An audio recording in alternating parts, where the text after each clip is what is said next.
Tout le monde ment. Et comme l'a dit le grand philosophe Mick Jagger, on ne peut pas toujours avoir ce qu'on veut. La réalité a presque toujours tort.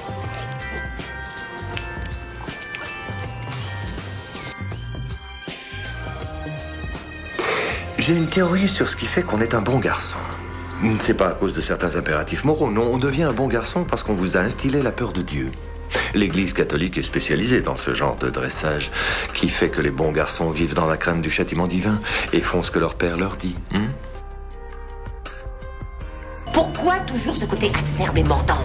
Parce que je suis un petit roquet extrêmement hargneux.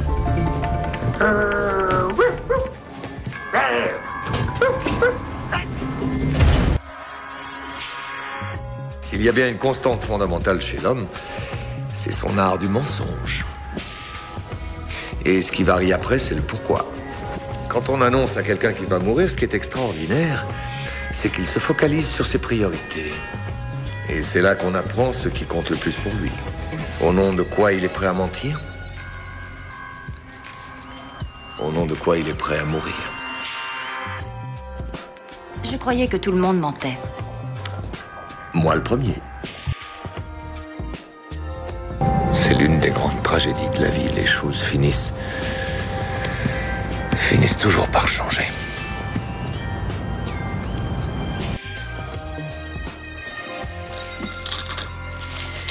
Pourquoi les gens sont gentils les uns envers les autres? Non, oui, je le sais. Parce que les gens ont du cœur, qui sont bons et bienveillants.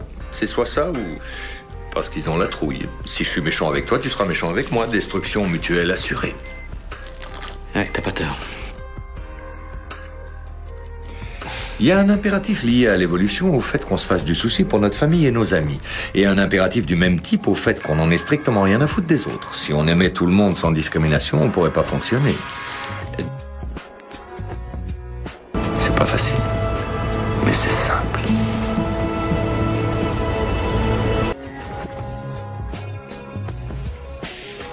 Les 7 se marient avec les 7, les 9 avec les 9, les 4 avec les 4. Parfois, il y a une petite tolérance quand il y a du blé à la clé ou que madame est enceinte. Mais vous avez bien 3 points de plus que ce monsieur. Et votre look montre bien que vous n'êtes pas à court d'argent et vos petits seins me disent que vous n'avez pas eu d'enfant. Donc, pour vous, mon mariage est une erreur de calcul. Les chiffres ne mentent pas. C'est le temps qui change tout. Tout le monde pense ça, mais c'est faux. C'est en agissant qu'on change les choses. Si on fait rien, c'est l'inertie, rien de nouveau. Le but dans la vie, c'est pas d'éliminer la misère, c'est d'essayer de la maintenir au minimum. Quand on donne plusieurs raisons, c'est qu'on cherche ce que l'autre personne veut entendre. Personne ne change jamais. Par exemple, moi, je vais vous répéter tout le temps, personne ne change jamais. 3 hommes des cavernes voient un inconnu foncer sur eux avec une lance. Le premier se bat, le deuxième s'enfuit, le troisième l'invite pour une petite fondue. Le dernier n'a pas duré assez longtemps pour procréer. C'est une femme de 37 ans qui mérite... Dans la vie, on a ce qu'on a. Ça n'a rien à voir avec ce qu'on mérite. Le chagrin, c'est la zone. Faut la traverser, on n'a pas le choix. L'idée, c'est de se boucher le nez en priant pour qu'il n'y ait pas de bouchon, histoire d'arriver à destination le plus vite possible. C'est pas d'y faire du camping. Les gens ne devraient pas jouer les cobayes parce qu'ils sont aux abois, mais les gens ne le feraient pas s'ils n'étaient pas aux abois. Il faut des médocs pour sauver les enfants et les bébés chiens, donc il faut des gens aux abois. Conclusion, les gens heureux tuent les enfants. Vous savez qu'il y a des choses qui existent même quand on ne peut pas les voir. Vous le savez, ça? C'était une vérité importante pour lui et une vérité importante pour elle. Vous, qu'est-ce que vous en aviez à foutre? D'abord, arrêtez de dire une vérité, il n'y a que la vérité. C'est peut-être vrai pour vous. Les gens malheureux sauvent des vies. Si votre vie a un sens, votre boulot n'a pas besoin d'en avoir. Se planter est tout de suite plus acceptable quand on peut pleurer dans les bras de quelqu'un. Ouais, c'est pas faux. Tiens, d'habitude, j'ai plus à me battre sur celle-ci. N'importe qui peut haïr l'humanité après une agression. Seuls les grands esprits la haïssent avant. La religion n'est pas l'opium du peuple, c'est le placebo du peuple. N'importe qui à qui je parlerais de ça me dirait « T'en fais pas, ça va bien se passer ». Mais pas toi. Parce que ça peut se passer horriblement mal. Ouais. Ouais, c'est vrai. Auquel cas, il te faudra un peu de compagnie.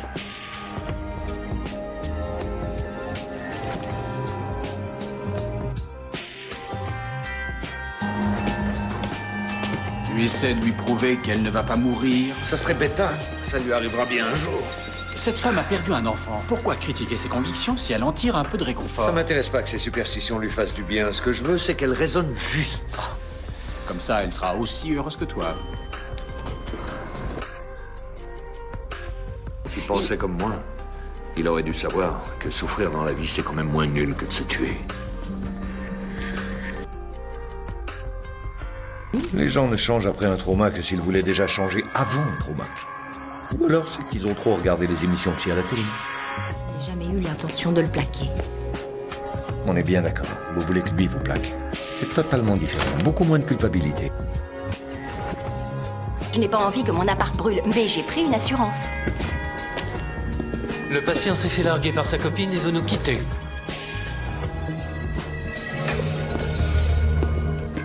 Admettons qu'on vous empêche de prendre une assurance. Vous iriez dormir dehors? C'est ma stratégie par rapport à Caddy et Lucas. Je vais briser leur couple.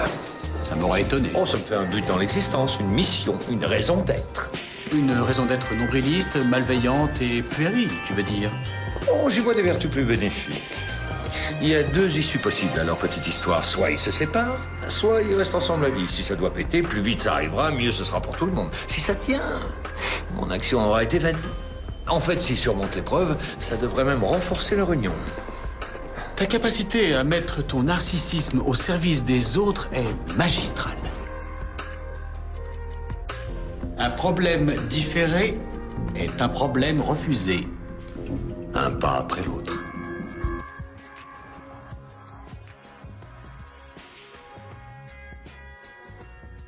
Évidemment que je suis égocentré.